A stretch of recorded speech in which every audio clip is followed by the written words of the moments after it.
Hey everyone, it's Short Fiction Friday. This week I read 5 different stories.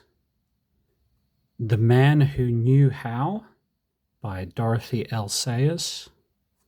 The Foxholes of Mars by Fritz Leiber. Night Beat by Ramsey Campbell. Dust Storm by Max Brand. And One Man's Honor by Jack Schaefer. Let's start off with the Dorothy L. Sayers story, The Man Who Knew How. I think this story first appeared in Hangman's Holiday, which is a collection of short stories by Dorothy L. Sayers, first published in 1933.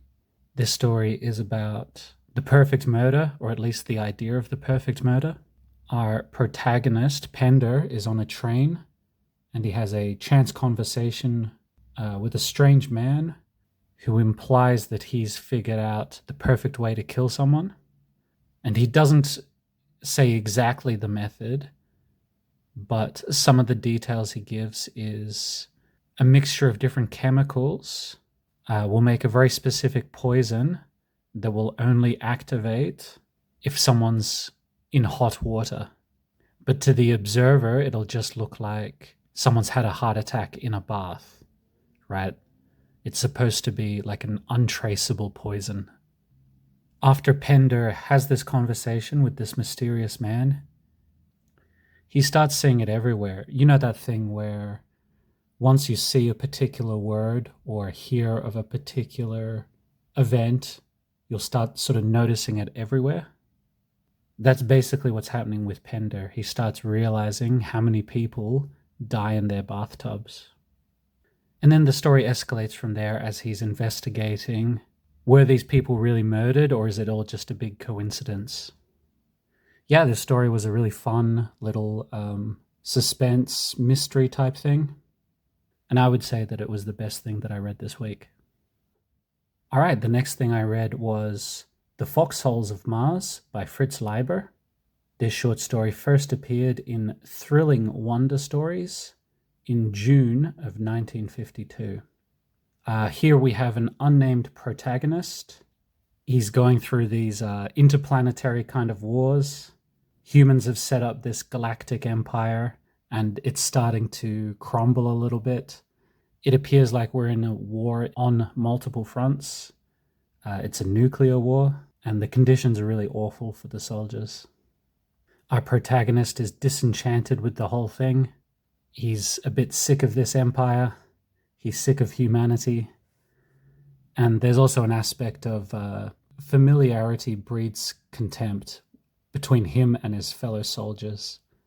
Sometimes so much so that he's sympathizing with these aliens, these sort of insectoid alien things that we're fighting against. And yet he continues on as a soldier. He's still kind of going through the motions, doing his duty. So this is a very introspective, contemplative science fiction story. Not really a plot-centered story. It's more of an investigation of the psychology of this character. Yeah, this was quite good, and I'm looking forward to reading some more Fritz Leiber.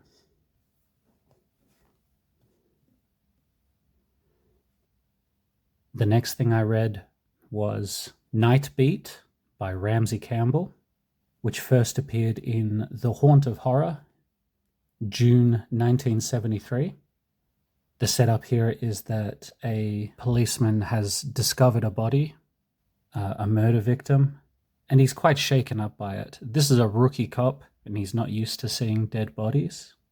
Later, he's on the same beat again, and he feels himself drawn to a local museum. It could be that he's a little bit psychic, or maybe this is just a gut feeling, but he feels he really has to investigate at the museum and go inside there. Yeah, this is a short, simple werewolf story, given kind of an EC Comics vibe, but Campbell's prose style is quite verbose, which gives a little bit of a different spin on such a simple, straightforward story. This was fine. I enjoyed it a little bit more than the first Ramsey Campbell short story that I read, which was Going Under.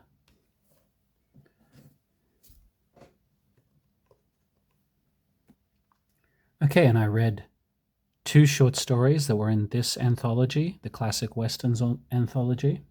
The first one I read was Dust Storm by Max Brand. This was first published in Collier's Weekly, April 3rd, 1937. Our main character here is Lindsay, whose farm has been completely wrecked by drought and a dust storm.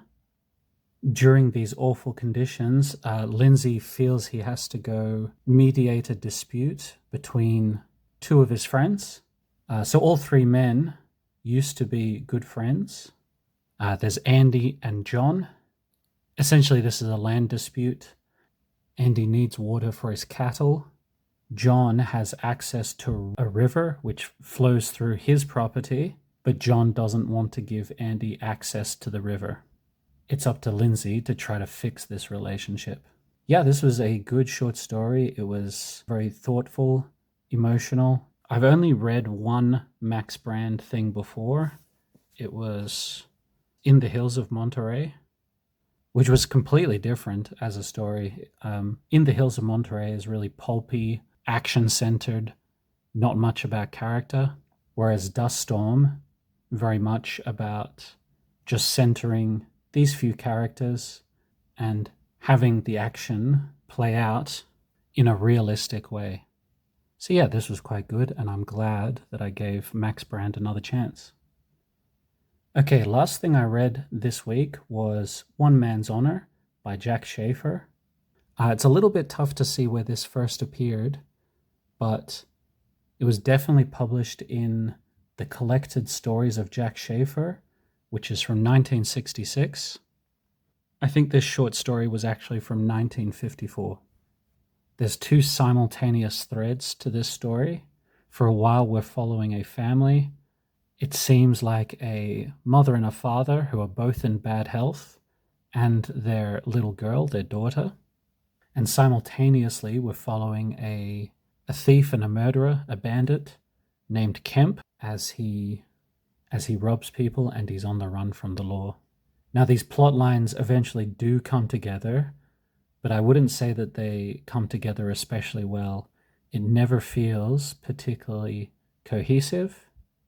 This story also has one of my pet peeves, which is overuse of pronouns, right? So just using pronouns in the place of people's names. So much like he did this, he did that. And after a while, it starts to get confusing. Which character are we even following at the moment? They barely ever refer to Kemp as Kemp. It's always he. Which kind of makes sense at the start of the story because he's a masked bandit. He should be kind of anonymous. But then we do learn his name. Why not just start writing Kemp? I'm not sure why Jack Schaefer kind of left it out so much. Especially when we get action scenes, shooting scenes, and there's multiple different male characters all shooting at each other. It's really tough to follow the action. The writing style is also almost robotic, and very, very little about the thoughts and feelings of characters. Now, I understand that it's a pulpy, action-centered short story, but I think we still need something, right? And all the action would have had a lot more impact if we could get into the emotion, the thoughts and feelings of the characters. So yeah, you can probably tell I really didn't like this one. All right, and ranking these stories. So I'll put up my list of top 15 short stories here. And most of the short stories that I read this week were good, but no great standouts. So I'm going to put the Dorothy L. Sayers story at number 14, and none of the other stories will make the list. Leiber, Campbell, Brand, these were all good stories. Maybe they would make a top 20, but this list is getting pretty brutal. And yeah, they're not quite going to get into the top 15. Okay, let's pick some short stories for next week. The way this works is very simple. I've got book 1 here, and this is book 6 here. The 6-sided die selects the book, and the 12-sided die selects the story within the book. All right, first roll.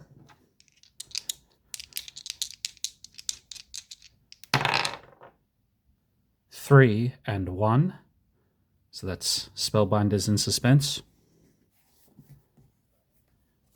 The first story in Spellbinders in Suspense is The Veiled Lady by Agatha Christie, and that's 10 pages long. All right. I keep rolling until I get to at least 50 pages total. Second roll.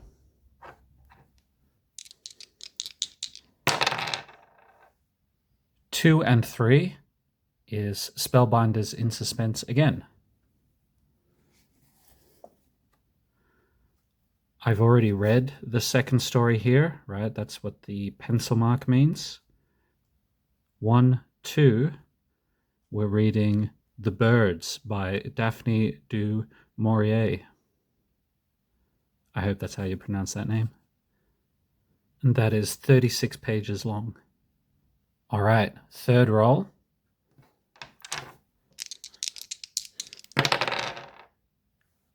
Sixth book and 7th story.